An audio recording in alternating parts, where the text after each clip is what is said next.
It's time to step into the Coming Out Lounge, a cool, safe space to be true to your sexual self. With your host, Rick Clemens. Rick has helped hundreds of people come out of the closet, and now each week he's bringing you cool insights for loving and accepting yourself, boosting your self-confidence, and living a guilt-free, purpose-filled life on the other side of the closet doors. Cuddle up with yourself and get ready for heartwarming coming out stories, ideas for living authentically, and tips for being fully self-expressed. Now here's your host, Coming Out Coach Rick. Hey, Closet Busters. It is time once again for the Coming Out Lounge. And once upon a time, a very wise man said to me, coming out is one of the most spiritual experiences a human being can ever have. Yet in that process, it seems like many LGBTQ individuals find themselves becoming completely disconnected from their religion, their faith, and even their inner self. And a lot of times that's because it comes out of shame and religious condemnation that they find themselves starting to walk away from faith and church and even their own spirituality. Yet that's happening at a time when love and acceptance is all they really, really need and desire.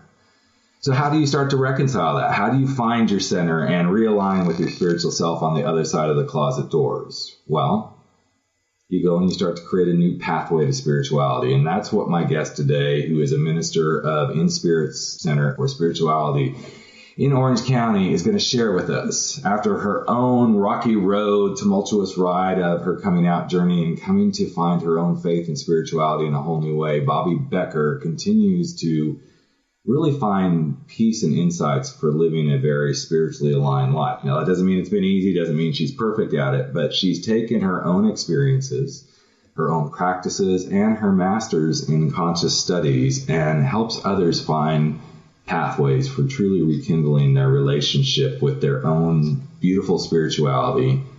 And in a way, I believe that's what's helping raise the consciousness of the planet, is when we can tap back into that stuff. And I have to tell you, you're in for a really great treat, because I've had the pleasure of speaking with Bobbi on numerous panels over the last year and a half. And she definitely has a perspective that can really reignite the fire within yourself to step closer to yourself and your spirituality. Welcome to the Coming Out Lounge podcast, Bobbi. I'm so excited to have you here today. Thanks, Rick. It's great to be here. Yeah. Let's talk a little bit about, your journey. And I know it was up and down and all around. You were raised Mormon, correct? That's correct. And as you started to, like most of us do, discover who you really were in your own spirituality, what started to happen with you again in that religious spiritual place as you started to really see yourself as the lesbian woman that you are? Well, when I was faced with coming out, the real challenge that I had with coming out was mostly coming from my faith, my religious faith. And it was really, really difficult because everything around me pretty much affirmed that who I was not okay. Right. Not only that, but it was contradictory to the life of being spiritual. And the really, really tough part was that the way to be loved by God was to fit in this box that was identified for me as being what is normal. Right. And that normal, for many of us, is what most of us fight as we're coming through those closet doors. We've been told this is the normal. And then suddenly we realize, wait, there's this piece of us that is not the norm. And then suddenly we have to start to navigate through those doorways. So for you, as you went through those doorways, and, we can go as deep as you want to and share as much as you want or as little as you want around this led you to really coming to terms with not only your faith, but also having to come to terms with how you were interacting with people that you loved very dearly, correct? Yeah, I had the impression at the time that my family suspected that there was something happening. I was 25 at the time, and I had pretty much lived a life that was in alignment with my faith, with the exception of the fact that I wasn't finding that my attractions, specifically romantic attractions, were in alignment with that faith. So oftentimes I really struggled in the dating scene. I was also considered, I was a leader of young adults in my faith. So it was really tough because I was trying to do the right thing, at least what I was told to do. Yeah. So the folks around me were trying to encourage me without even me knowing it. to be what they hoped I would be. Mm-hmm. And my parents were afraid. They were so afraid that they were often angry about what was happening without really telling me what they were afraid of. Yeah. So when I finally did, wake my parents up in the middle of the night and tell them I was gay, at first blush, it looked like they might be okay. But as the dust settled through the evening and into the morning, it became apparent that this was not going to be okay. Mm-hmm. And I think I know this is an experience. You and I have witnessed this numerous times on our panels and in our own lives. This is pretty much a typical pathway that a lot of LGBTQ people experience, is this conflict between our religious faith and then who we are within ourselves and our own sexual orientation. And so I'm bringing this up not only because I want people to really hear this again. We've talked about this a couple of times on the podcast, but I want people to really embrace that you're not alone. This is something that many, many, many LGBTQ people go through. And I think that's the first step to starting to heal and reconcile your faith, your spirituality, is to, at least from my perspective, to realize you're not alone in so many ways in these feelings. Is that how you see it too? Absolutely. And I think that makes a good point. And I think for families, I think it's kind of important to understand that when, at least most of the people I've talked to, and including myself, when we came out, we weren't exactly thrilled about it either. Mm-hmm.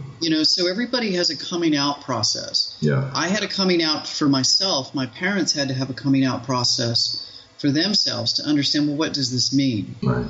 And there's so much misinformation out there. And most of the time, parents get information from their religious faith, mm-hmm. which is really interesting, considering that religions really have very little information about this, and they base it strictly on an interpretation of archaic text, sacred text, but archaic sacred text that was in its time meant for a different time period and not necessarily meant in the way we would explain it today.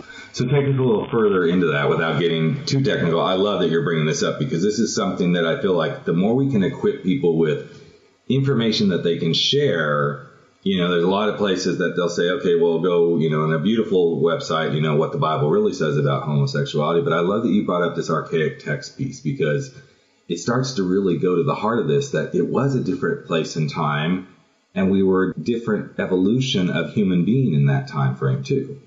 Yeah, and I think first what's important to know is I actually teach from the Bible a lot. Mm-hmm. But the way I teach from the Bible is, I think, a little bit more in alignment with the way it was meant to be taught.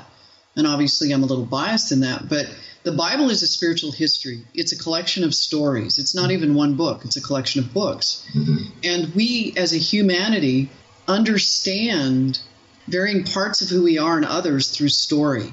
Mm-hmm. Never is a story told literally. It's told always in a metaphorical or an analogy. Right. And in that particular case, when you look at the Bible, the best way to read the Bible is to place yourself in the story, and where in that story does it resonate for you? Mm-hmm. Specifically around homosexuality, let's be clear, there was no such thing as sexuality at the time of the Bible. That Mm-hmm. wasn't even a term or an understanding. There was no such thing as sexuality, straight, gay, bi, whatever. There was nothing. Right.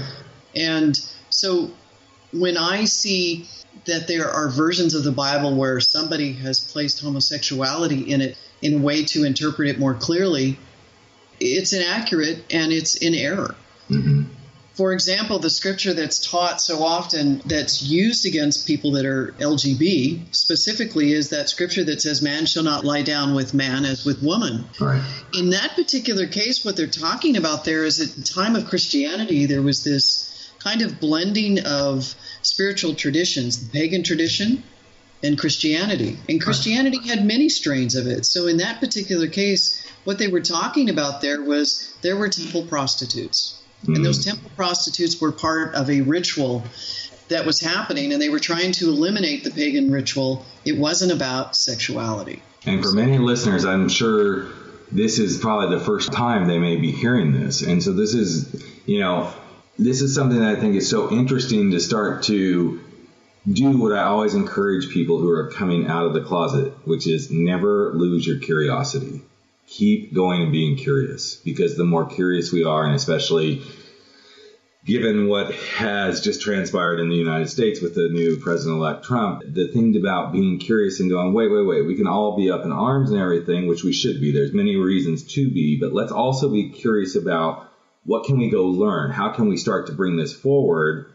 And I love that this curiosity stems from even things that are as ancient as the biblical stories, because the stories are telling us something to pay attention to or being given to us to learn from. But each person, if you and I, if I were to, I'll just give a really good example of how Bobbi and I could do this. If I were to go sit on a panel and Bobbi were to sit there with me and we looked at each other and said, okay, today you tell my story and I'll tell your story, we'd do pretty good with it. But it would still be how we both interpreted each other's stories. And I think this is what's important, is as we get information, let's remember these things. It's kind of like the game where you whisper in somebody's ear and it goes around the circle. By the time it gets back around, most of the time the story has been twisted and turned and everything else. So be curious and go find these answers for yourself. Bobbi and I can share this stuff with you, but just think of what you could go learn by taking what Bobbi just shared about the archaic, languages and stuff like that and what's been interpreted. Go look for this, yourself and see what you come away with by learning this. That's a really good point, Rick, because I think that, at least in my own belief system, what I find is when I find a piece of information out there that somehow inspires me, what I'm really doing is connecting the dots to something I already know. Mm-hmm. Because I truly believe that everything that I need is already inside me. Yeah. All the truth I need, it's just a matter of revealing it. And it comes back to like when I was excommunicated from the Mormon faith, I actually went to the court hearing. And as I was sitting, before I went into that hearing, I went there because I wanted to face that which I was really afraid of. Mm. But I used the same scripture that had been used against me. I used that same scripture to find strength and to speak the same language back. Mm. That way, what I was really doing was I was walking in educated. I was walking in with enough information that I could talk my own truth. Mm-hmm. Now, I wasn't there to sway people's opinions about who I was. I was just there to speak the truth of me. Mm-hmm. And I think that's the difference. Sometimes we're trying to change people's opinions, but they have to come to their own understanding. Mm-hmm. I have to come to mine first. Yes. But don't you think that's why, when you start to step from religion, which is the practice of some form of faith, into the spiritual self, to me, the spiritual self is where you go find your own truth. It's your spirituality. And I think this is where it's really hard sometimes for people to wrap their head around this. Well, spirituality gets thrown around as much as authenticity and all this stuff these days. And I don't think people tend to, in general, and I'm being very, very general in my statement here, but I don't think people tend to go explore, well, what does spirituality mean for me and to me, just for myself? Sure. That's a good point. When we can do that, then we start to open up. There's things such as consciousness and mindfulness and all this sort of stuff. Well, all those things, if you interpret them for yourself, you're going to find that then you start, at least I believe, I know, even as I said those words, I got a little tingly on my body because I know what those words really mean to me. I know what consciousness means for me. I know what mindfulness means for me. And this is where I think we start to step from how do you reconcile your faith, your religion, and find your spiritual self, whether you're coming out of the closet or not, but because that's what we're talking about here. That's where you start to really step deeper into yourself. You had this event. You came out of the closet. You said, this is who I am in probably a more bold way than for many of us than we've ever done in our lives in the past.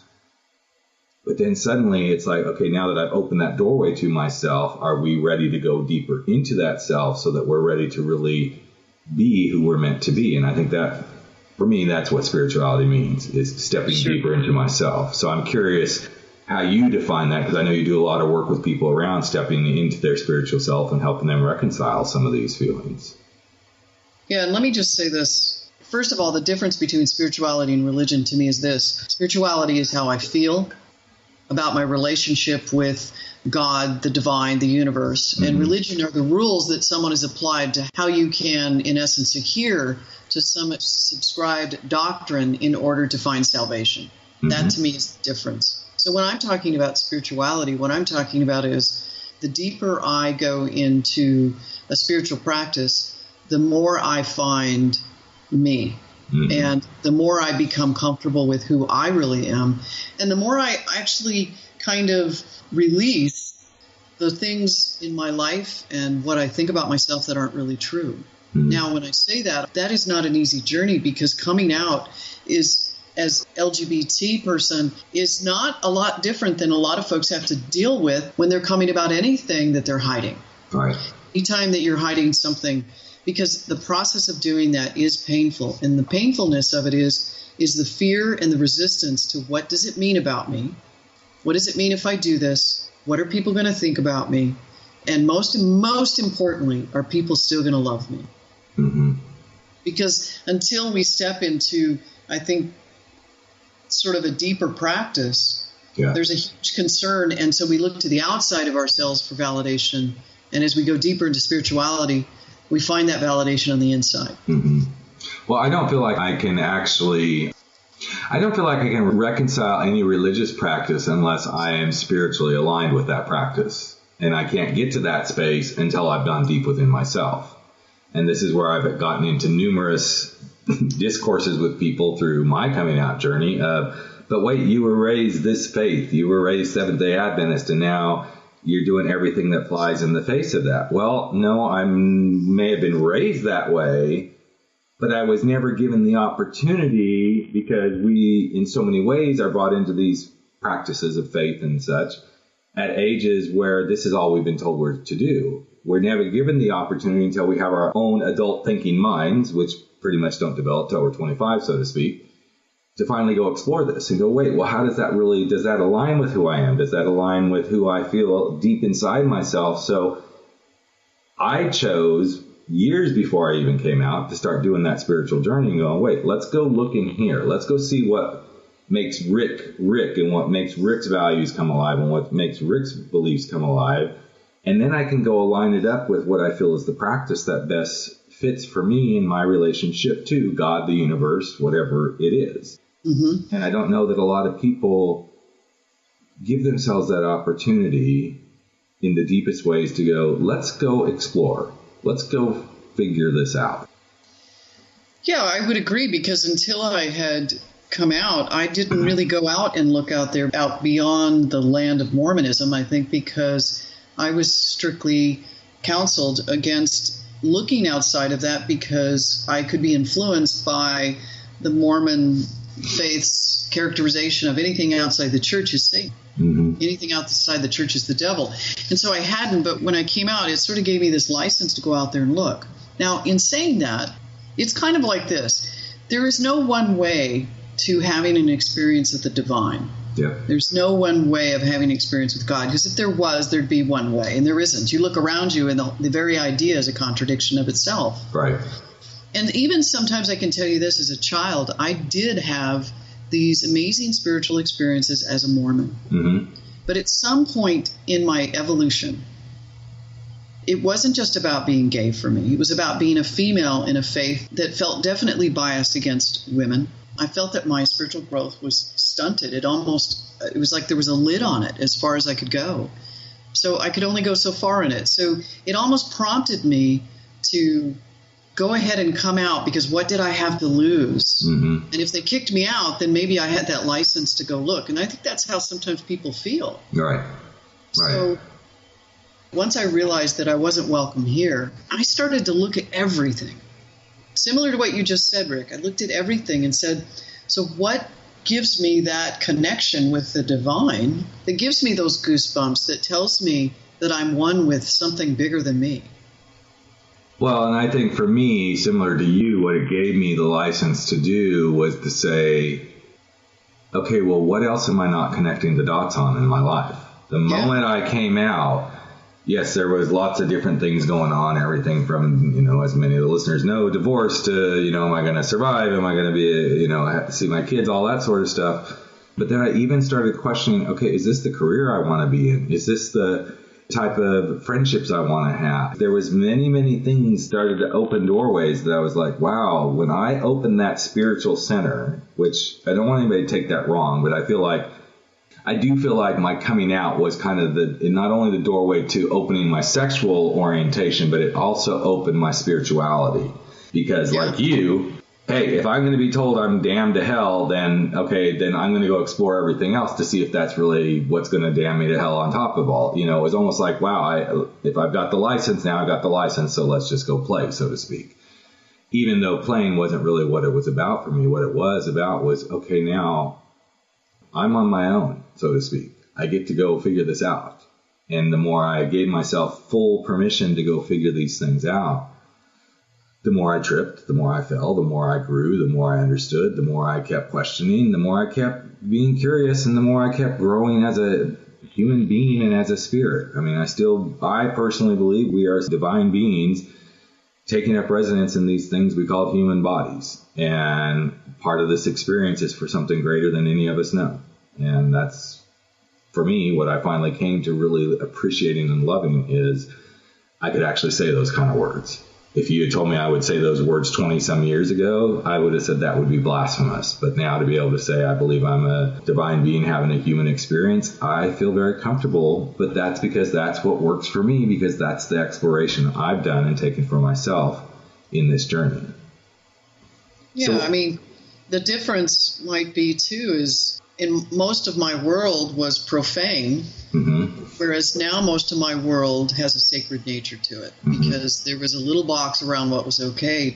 And to be honest, my experience in the world is so far more beautiful after coming out, because now I'm able to look and see that there are so many more things to experience, not only just to experience from a standpoint that what is beauty, but also there are so many more things that I see today that open my eyes to the idea that there is this amazing universe. And I don't think I saw it that way. I think I saw myself constantly struggling to try to please this God that was literally not someone that was ever pleased. And to be honest, I think that's we've limited the idea of God to being almost human, to where God, if we judge, then God must judge. If we're envious, then God must be envious. I mean, if I took the God of the Old Testament and that's the God of today, holy cow, I think I'd be afraid to walk outside. So I think that this idea, when I came out, the world, it's almost became a kaleidoscope of color in what was beautiful and amazing and worthy. Of my attention. So as you do this work, because you do a lot of work, I know you're part of a bigger group, speaking of kaleidoscopes, Kaleidoscope OC, that are faith leaders that affirm and give the LGBT community a way to, embrace their spirituality. As you work with individuals who are really stuck in this space of, oh my God, I've gone through this religious rejection and I don't know who I am.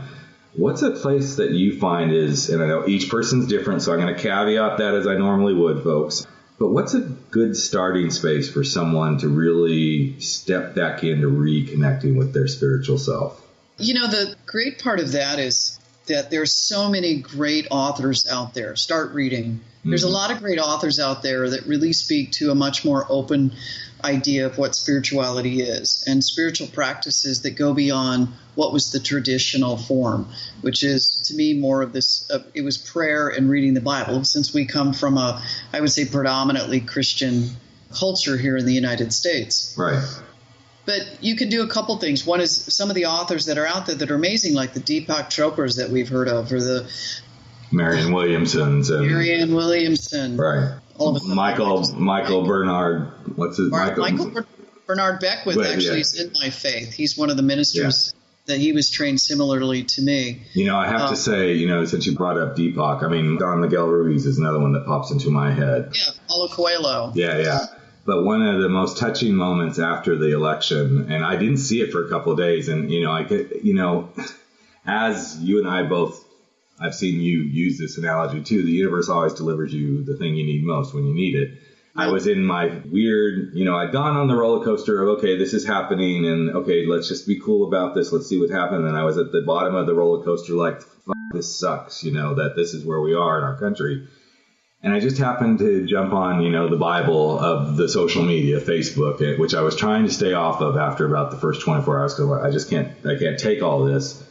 And I happened to wake up and just open up Facebook on Thursday morning last week and saw a video that Deepak recorded. And he wasn't in the country at the time, folks, when this all went down. And it was one of the most moving, raw, real videos that I feel like I've watched since the presidential election has, come and passed. And it showed to me, ironically, that we're talking about this, it showed to me what true essence of going deep within yourself and looking at your own spirituality was all about. It was just phenomenal. And I invite anybody to go find it. I'm sure you can Google Deepak Chopra and his, presidential election. I don't know. You'll find it. Trust me. It was very moving. So you talk a lot about, finding books, finding somebody that can lead you. What else would you recommend someone does?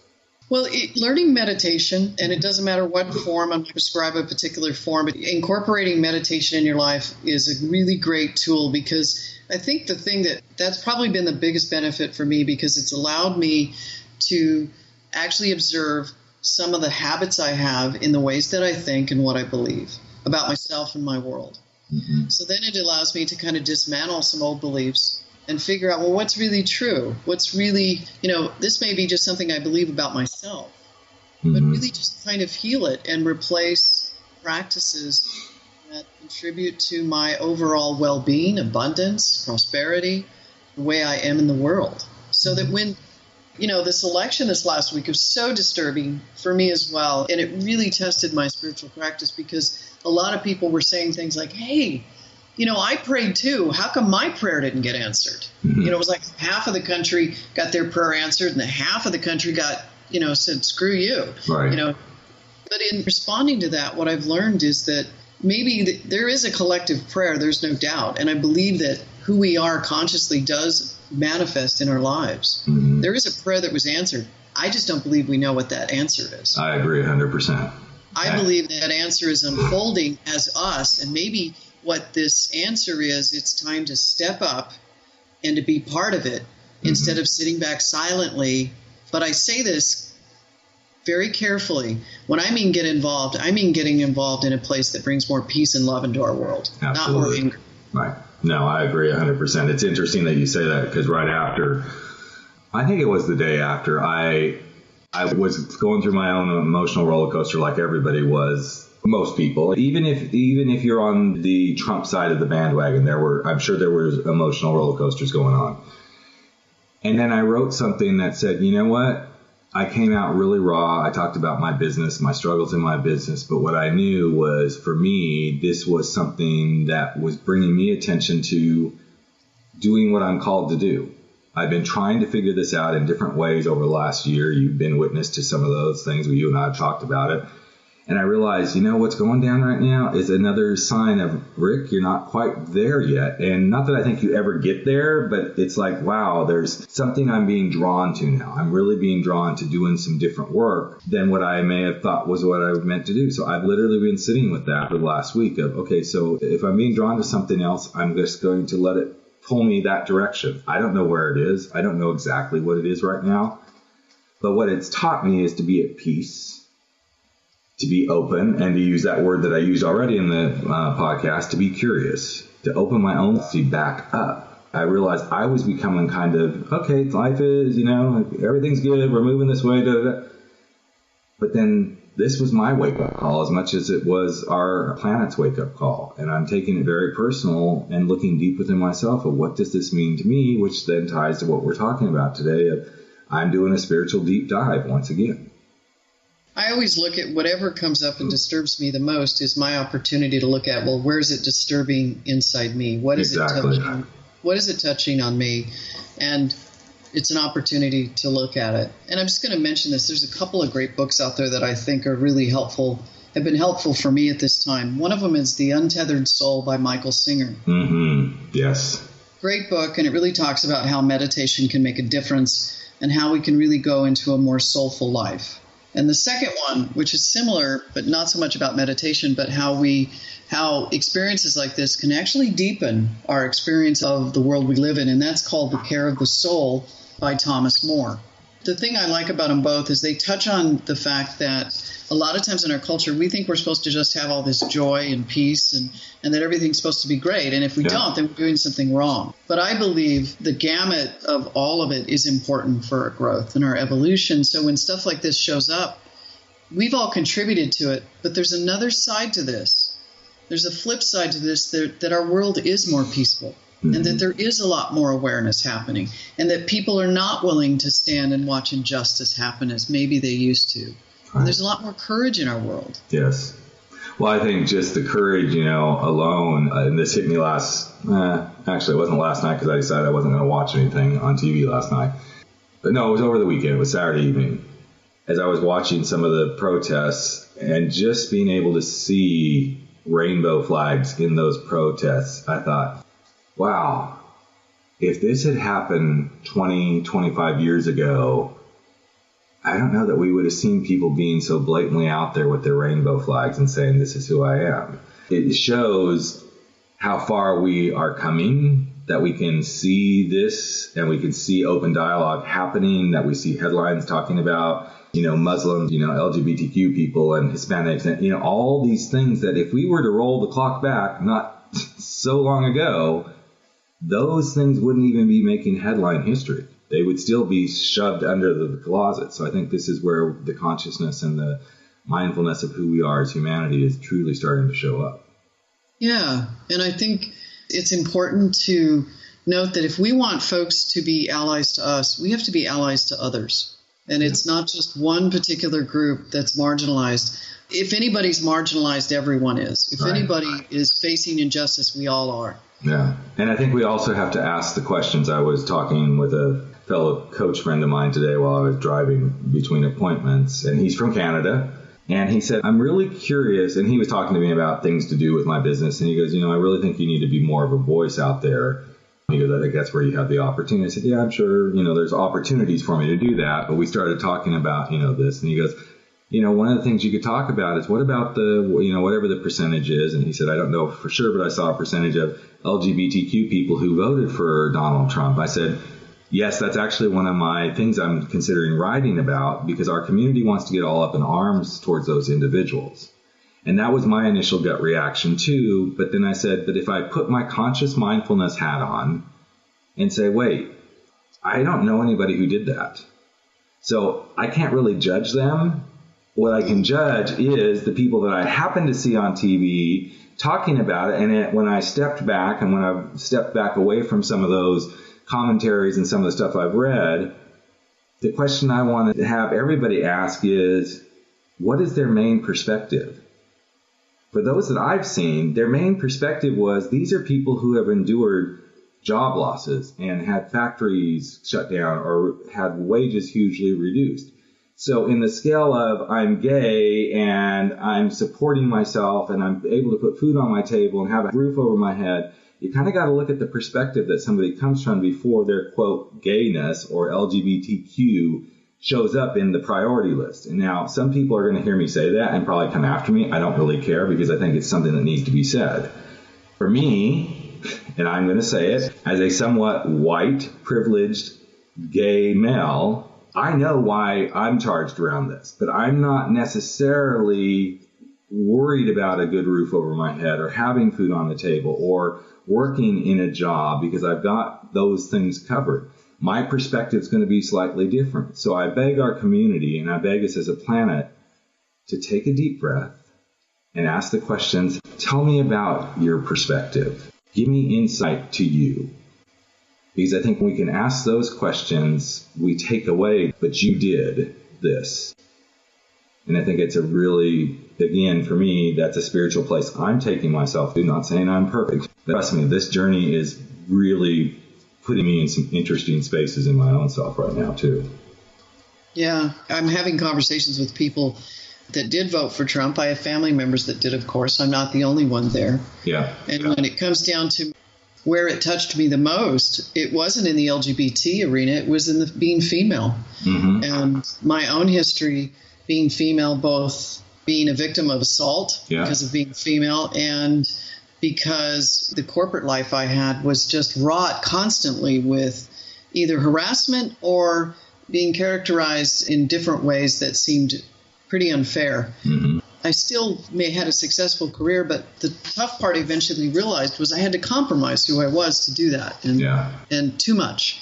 So with that, too, I'm also having conversations with people. So back to conversations with people about Trump is your choice is your choice. Yep. And let's move beyond that. My point now is how can we collectively participate so that we become more caring about each other and that we become more of a united nation rather than a divided one? Yes. Because we probably have more in common, but what we're doing is, and what we've done is focused on the faults and not necessarily on what we want to do. There's a quote in my faith, which is, give me someone who is for something, not against something. Because I can be against everything, but what am I for? Right. Well, I think, yeah, what you just said is very simple. I know when I'm working with clients, and it's a very simplistic way to, kind of summarize what you just did. If I ask somebody to tell me what they like about themselves, they have a heck of a time doing it. But if I ask them to tell me what they don't like about themselves, in a heartbeat, they can go. And so it's very similar to, give me something that I'm for versus something that I'm against. I think if we focus on those things that we're for, let's look at where the dots connect, where the intersections are. I think as humanity and as spiritual beings, we all want what's good. We all want what's peaceful. We all want the things that make happiness more accessible. And I think now more than ever, it's time for us to start having some of those deeper conversations. Doesn't mean we have to agree, but show me what's important to you in a way that can help me understand you better is kind of the mantra I'm starting to really step into. And I hope I can keep guiding myself to keep questioning myself each and every way. In fact, just before we got on this call, I was in a very charged moment with someone close to me.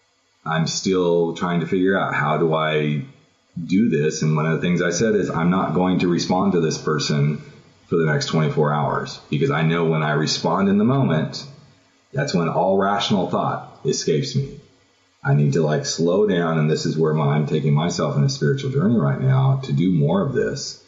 And I think that's something that can help a lot of people who are coming out of the closet when they start to question their faith and their spirituality and all of this stuff. Is you don't have to figure it out all right now just because the door's opening and just because you're starting to step through.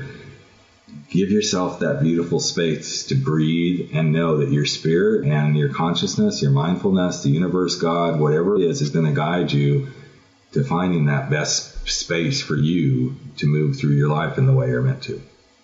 Yeah, and I think there's power in a phrase that I think I wished we would have heard more in the election, and that phrase is, I don't know.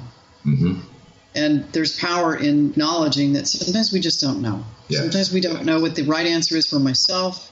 I don't know what the answer is for now. I do know this, that the story is not complete. We're not at the end of the story. That's another beginning of another story. And let's see how it unfolds, but how it unfolds is how I play in it. Yeah. And I think that's a perfect way to wrap it up here. I normally would ask, so if you were to give anybody any advice, but I think you just did it. It's, I don't know, and the story isn't complete yet. I think those are really beautiful ways for us to wrap it up today. And thank you so much for sharing yourself. Tell us a little bit about where, if people want to contact for the work you do spiritually, a good place for them to get a hold of you, Bobbi. Sure. I work at InSpirit Center for Spiritual Living in Mission Viejo, and there's a couple things I do there. One, I do speak and teach there. I also do a group called One Spirit, which is a supporting group for the LGBTQ community to have spiritual community. It's to reconcile it and bring them back. So is there a particular weeknight that always happens on a monthly basis, or is it kind of go to the website and you'll find out when it's happening?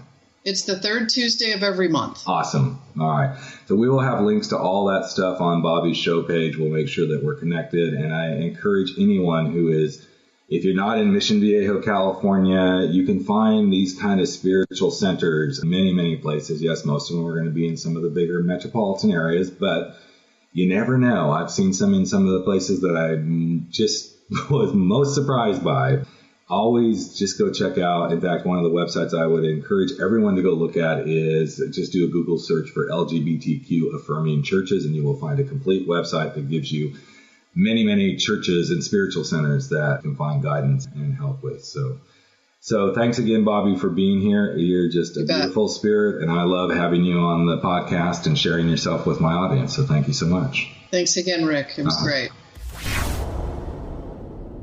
Hey, Closet Dwellers and Coming Out Lounge listeners, I wanted to ask you a question.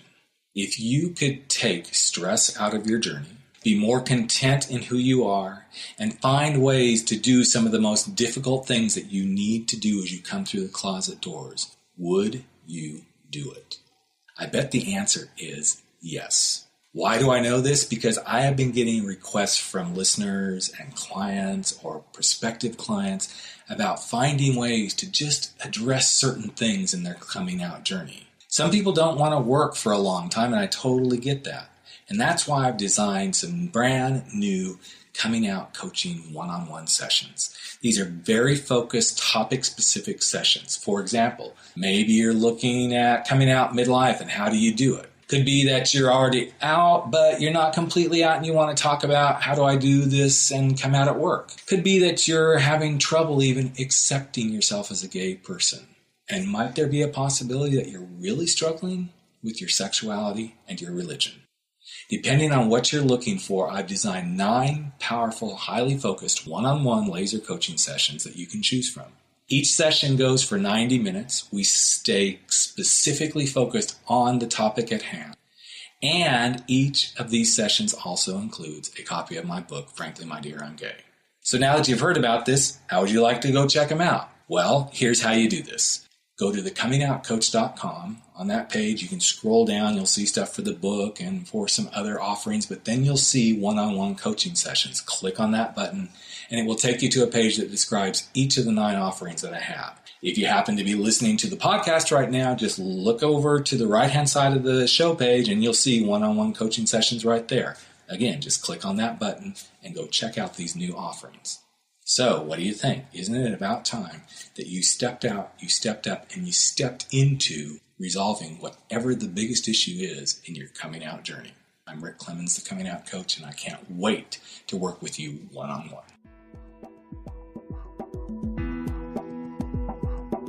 You've just experienced the Coming Out Lounge. Go online to www.comingoutlounge.com to learn more, and tune in again next week for more stories and tips for being true to yourself.